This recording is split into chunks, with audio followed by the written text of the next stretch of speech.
Oracle earnings. I mean, basically they crushed it, right? They crushed expectations. Maybe the expectations were low. Maybe they just crushed it. But listen, they beat on the top pretty well and substantially beat on the bottom.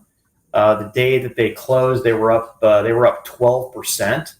And while a 5% boost in overall revenue isn't something to necessarily write home about, or a decline of 6% in net income, what people were really excited about was the continued march of cloud, right? And whether you want to, if your definition of cloud is IaaS plus PaaS like Gartner, they had 19% growth. IaaS, right, which AWS is known the most for, 36%, folks, okay? And that is nuts. And just to close out the IaaS and PaaS, you look at SaaS. You had Fusion ERP at 20%, NetSuite ERP at 27%, clear shot across the bow to SAP out there. Notice probably the last 8 or 9 quarters, Daniel, they keep focusing on ERP when it comes to Fusion and NetSuite. And then probably in the biggest array of customers I've seen them roll out, they rolled out 2 case studies for Financial Cloud, 24 customers they rolled out for OCI, and 43 customers they rolled out for SaaS apps. And I really do appreciate this type of openness that Oracle provides in their earnings. I got to tell you, this is absolutely no longer a fluke. Am I surprised at their strength in SaaS? No. Am I surprised in their strength in PaaS? Maybe, right? But when it comes to, API, if it's something storage and database, I get it. But IaaS, really? I mean, Oracle, the company that started off as a database company, had 36% growth in IaaS. Blows me away, Daniel. Yeah, I mean, the company's got a $10+ billion cloud business now.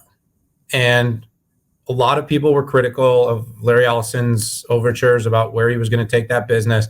But at some point, you have to say, that's pretty good. I mean, it's pretty good. Not to mention, you got 74% recurring subscription to your main core business that generates tons of profit.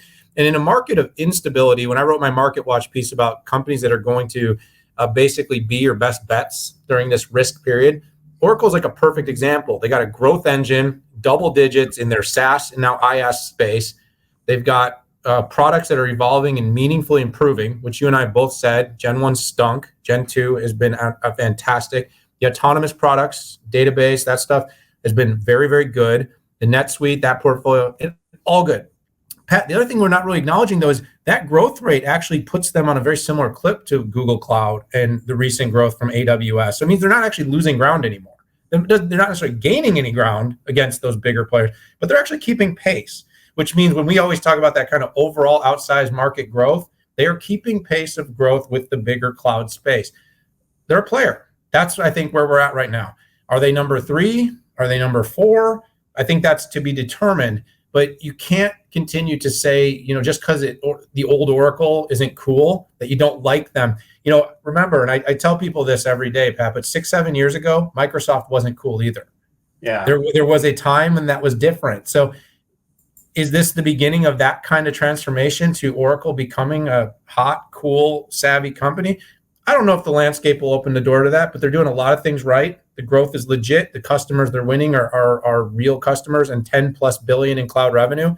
I'll take a piece of that. Absolutely. Yeah, it is amazing. And Oracle said they were going to be big in hyperscale. Just like there's just no way. But congrats, hats off to them. It's great to see a strong fourth, number 3, number 4, number 5. So I think right now they're sitting at about 4. You put in SaaS into that, they're even bigger than that.